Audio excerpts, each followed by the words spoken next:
ચા પીવી કોને નથી ગમતી, પણ કેટલી ચા આપણા માટે સારી અને કેટલી ચા આપણી દિવસની થઈ જાય તો એ આપણા માટે ખરાબ. ક્યારે ચા પીવી જોઈએ, કેવી ચા પીવી જોઈએ અને ક્યારે ચા બિલકુલ ના પીવી જોઈએ, આ બધા જ સવાલોનો જવાબ જો તમને જોઈતો હોય તો એના માટે ધ્યાનથી સાંભળજો. હું તમને એક વાત કહું.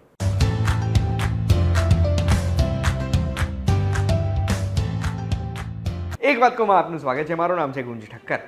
ICMR એટલે Indian council of medical research અને NIN એટલે નેશનલ ઇન્સ્ટિટ્યૂટ ઓફ ન્યુટ્રિશન, આ બંને ભેગા મળીને એક રિસર્ચ કર્યું છે, જે રિસર્ચ કરીને એક ગાઈડલાઈન બહાર પાડી છે. આ ગાઈડલાઈનમાં આપણા દેશમાં ખવાતી દરેક વસ્તુઓની ગાઈડલાઈન આપેલી છે, ક્યારે ખાવી જોઈએ, ક્યારે ના ખાવી જોઈએ, ક્યારે ફાયદો કરે, ક્યારે ના કરે, જેમાંથી ચાની વાત આજે કરવાના છે. આવનારા થોડા દિવસમાં એક વાત કહુંમાં આ જ ગાઈડલાઈનમાંથી અલગ અલગ વસ્તુઓ લઈને તમારા સુધી માહિતી લાવવાનો છું. એટલે તમારે જો એક વાત કહુંના એપિસોડ મિસ ના કરવા હોય તો એના વોટ્સએપ ગ્રુપમાં જોડાઈ જજો.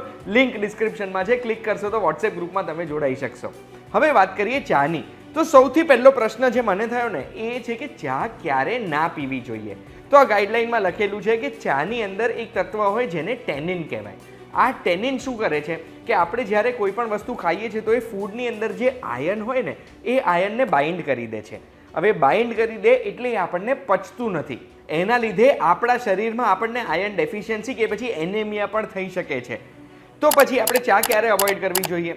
તો જમવાના 1 કલાક પહેલાં ચા અવોઇડ કરવી જોઈએ. જમતી વખતે ચા અવોઇડ કરવી જોઈએ અને જમ્યા પછી તરત ચા અવોઇડ કરવી જોઈએ, જેનાથી આ આયર્ન બાઇન્ડ ના થઈ જાય અને આપણું શરીર એને પચાવી શકે. એટલું જ નહીં, IFA સપ્લિમેન્ટ એટલે આયર્ન અને ફોલિક એસિડના સપ્લિમેન્ટ ઘણી વખત લેવામાં આવતા હોય છે. એ સપ્લિમેન્ટ જો આપણે લઈએ છીએ તો સપ્લિમેન્ટ લઈએ ત્યારે એની જોડે ચા ના પીવી જોઈએ. બીજું, કેટલી ચા પીવી આપણા માટે હેલ્ધી છે?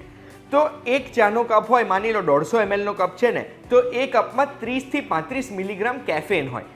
આ કેફેનની માત્રા આખા દિવસમાં આપણા શરીરમાં કેટલી જવી જોઈએ? એમ તો લોકોના વજન પ્રમાણે અલગ અલગ હોય, પણ ICMR કહે છે 300 મિલીગ્રામ પર ડે કેફેન આપણા માટે હેલ્ધી કહેવાય, એ નુકસાન નથી કરતું.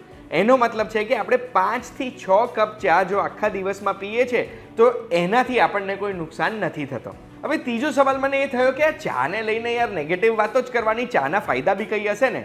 છે ફાયદા, આ રિપોર્ટમાં લખેલા છે.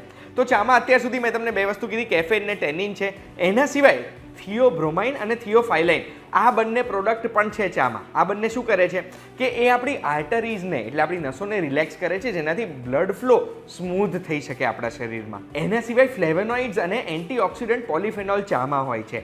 આ બંને વસ્તુ શું કરે?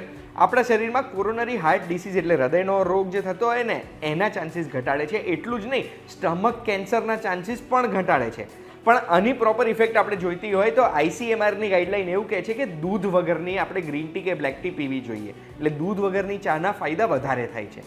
ચોથી વસ્તુ લખેલી છે આ ગાઈડલાઈનમાં ગર્ભવતી સ્ત્રીઓ માટે. ગર્ભવતી સ્ત્રીઓ માટે એવું કીધું છે કે એમના ગર્ભમાં જે બાળક છે એ બાળક માટે ચા ને કોફી આ બંને વસ્તુ બહુ હેલ્ધી ના કહેવાય. એટલે ચા કે કોફી છે એ સૌથી ઓછી માત્રા જેટલી એ પી શકતા હોય ને એ સારું છે એમના ફીટસ એટલે એમના ગર્ભમાં રહેલા બાળકના બેસ્ટ વિકાસ માટે. બસ આટલી ગાઈડલાઈન છે ચાની. પણ તમને સવાલ એ પણ થયો હશે ને કે ICMR ભાઈ છે શું કે અમને આટલી બધી ગાઈડલાઈન આપી દીધું?